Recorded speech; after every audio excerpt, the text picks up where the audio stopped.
दोस्तों, आज से 40 साल पहले तक दुबई एक बंजर रेगिस्तान था। यहाँ हर तरफ बस रेत ही रेत थी। 1980 से पहले दुबई एक ऐसा शहर था जहाँ लोग रहना तो दूर, आना तक नहीं चाहते थे।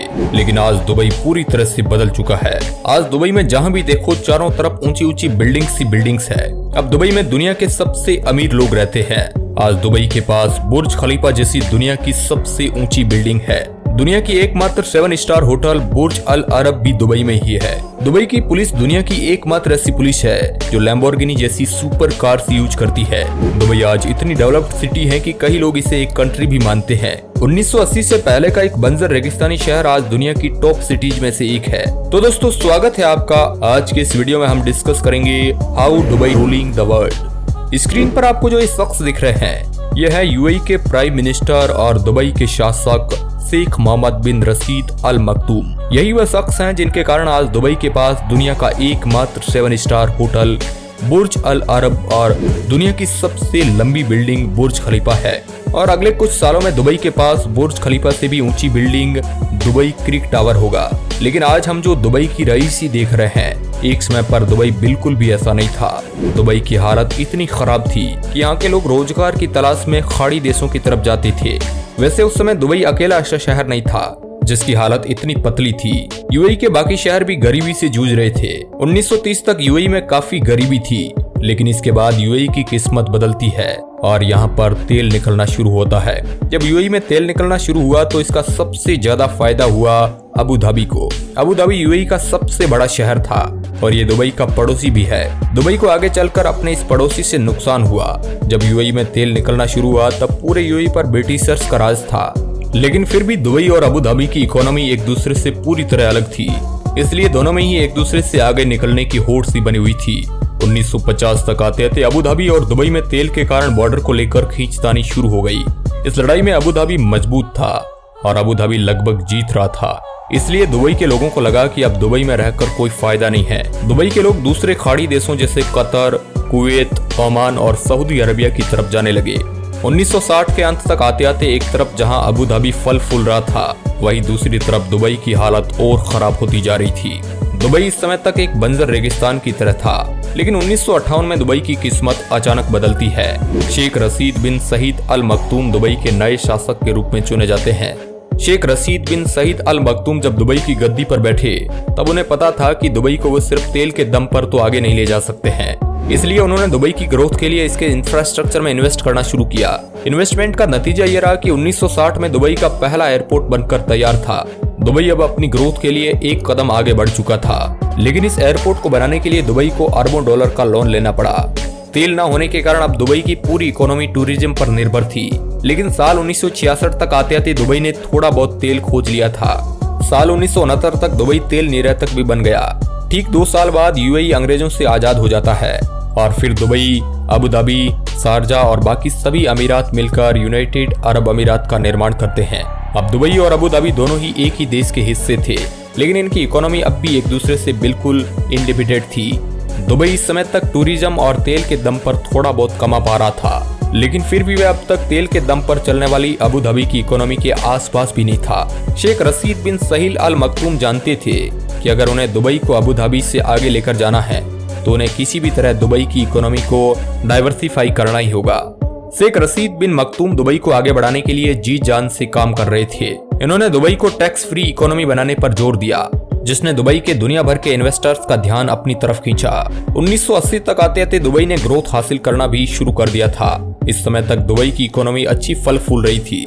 लेकिन दुबई के इतिहास में मोड़ आता है साल 2006 में। साल 2006 में दुबई के शासक मखदूम बिन रशीद अल मखदूम की मौत हो जाती है। इनके बाद गद्दी पर बैठते हैं इनके भाई शेख मोहम्मद बिन रशीद अल मखदूम। शेख मोहम्मद अल मखदूम दुबई के शासक बनने से पहले यूएई के डिफेंस चीफ थे। शेख मोहम्मद अल मखदूम के दुबई का शासक बनते ही दुबई की किस्मत बदल जाती है। शेख मोहम्मद बिन रशीद अल मखदूम का मानना है कि या तो दुबई दुनिया में ओनली 1 होगा या number 1। What are you trying to do here? What do you want this place to be? I want it to be number 1. इनकी इसी सोच के कारण आज दुबई के पास दुनिया की सबसे ऊंची बिल्डिंग बुर्ज खलीफा है और आने वाले समय में दुबई बुर्ज खलीफा से भी ऊंची बिल्डिंग दुबई क्रिक टावर बनाएगा, जिसकी टोटल हाइट 1300 मीटर होगी, जो बुर्ज खलीफा से 450 मीटर से भी ज्यादा लंबा होगा। आज दुबई के पास दुनिया का सबसे बड़ा मॉल दुबई मॉल है, जिसमें 1200 से भी ज्यादा रिटेल स्टोर है और आने वाले समय में दुबई एक ऐसा मॉल बनाएगा जो एरिया में किसी भी शहर से भी बड़ा होगा और ये अंदर से पूरी तरह एयर कंडीशन होगा।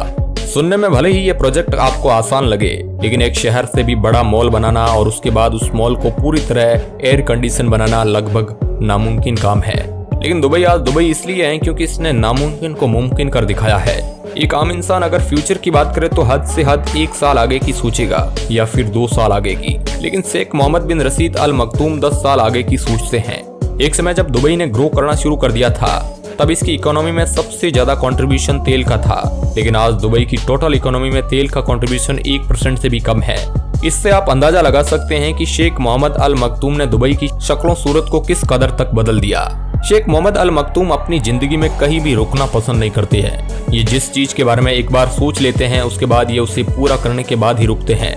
इनके इसी मिजाज का एक किस्सा भी बड़ा मशहूर है। जब दुबई ग्रो कर रहा था तो शेख मोहम्मद अल मखदूम ने सोचा कि क्यों ना दुबई में ही एक डिज्नीलैंड बनाया जाए। उन्होंने अमेरिका जाकर डिज्नीलैंड से बात की और उन्हें कहा कि वह दुबई में दुनिया का सबसे बड़ा डिज्नीलैंड बनाए।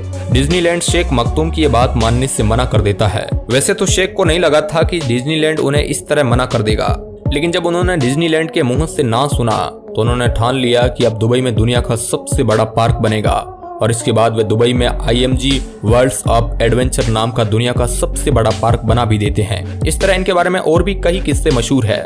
आज दुबई में 40 से भी ज्यादा आसमान छूती स्काई स्क्रैपर्स बिल्डिंग है, लेकिन इनमें जो सबसे अलग बिल्डिंग है वह है बुर्ज अल अरब। बुर्ज अल अरब दुनिया की एकमात्र 7 स्टार होटल है। बुर्ज अल अरब एक ऐसी जगह पर बना है जहां पर किसी भी तरह की बिल्डिंग बनाना लगभग नामुमकिन था, लेकिन दुबई में तो नामुमकिन शब्द का कोई मतलब ही नहीं है। यहाँ पर तो हर चीज मुमकिन है। आज दुबई दुनिया की सबसे बड़ी कंस्ट्रक्शन साइट है। यहाँ पर हर रोज लगभग 30,000 से भी ज्यादा क्रेन्स काम करती है, जो पूरी दुनिया की 1/4 क्रेन है। दुनिया जितनी तेजी से डेवलप हो रहा है उतनी ही तेजी से इसका एडमिनिस्ट्रेशन भी बदल रहा है। दुबई की पुलिस दुनिया की एकमात्र ऐसी पुलिस है जिनके पास Aston Martin 177 Lykan, hyper sport, Audi R8, Bentley Continental GT और लैम्बोर्गिनी जैसी सुपर कार्स है। वैसे तो दुबई का पुलिस सिस्टम दुनिया का सबसे एडवांस पुलिस सिस्टम में से एक है, लेकिन दुबई में पुलिस वालों की संख्या बहुत कम है। यहाँ पर लगभग हर काम ऑटोमेटिक तरीके से होता है। यहाँ के सभी पुलिस स्टेशन ऑटोमेटिक है। दुबई के बारे में एक सबसे खास बात यह भी है कि दुबई में दुनिया का सबसे बड़ा man made island palm Jumeirah island भी मौजूद है, जो दुनिया के सबसे रईसी इलाकों में से एक है। जितना दुबई अपनी रईसी के लिए फेमस है उतना ही दुबई अपने नियमों को लेकर भी फेमस है। दुबई में रूल है कि आप अगर अपनी गाड़ी अपने घर या सड़क पर धोते हैं या अगर आप गंदी गाड़ी लेकर सड़क पर निकलते हैं तो आप पर 200 दिरहम तक का फाइन लगता है। दुबई में दुनिया की लोकल पॉपुलेशन 15% से भी कम है। यहाँ पर 85% से भी ज्यादा लोग फॉरेनर्स यानी विदेशी है। इसके पीछे कारण यह है कि यहाँ पर काम करने वाले ज्यादातर मजदूर बाहर के देशों से आते हैं और क्योंकि दुबई इतनी बड़ी कंस्ट्रक्शन साइट है इसलिए यहाँ पर मजदूरों की संख्या भी ज्यादा चाहिए होती है। दुबई वैसे तो एक मुस्लिम सिटी है, लेकिन ये दूसरी मुस्लिम सिटीज की तरह नहीं है। दुबई में हर धर्म का उतना ही रिस्पेक्ट है जितना कि यहाँ के मुस्लिमों की है और जिस हिसाब से दुबई आज ग्रो कर रहा है उस हिसाब से लगता है कि आने वाले कुछ सालों में दुबई किसी देश से भी ज्यादा ताकतवर हो जाएगा। वीडियो के अंत तक बने रहने के लिए आपका बहुत बहुत धन्यवाद। अगर वीडियो अच्छा लगा है तो इसे लाइक जरूर करिएगा। धन्यवाद।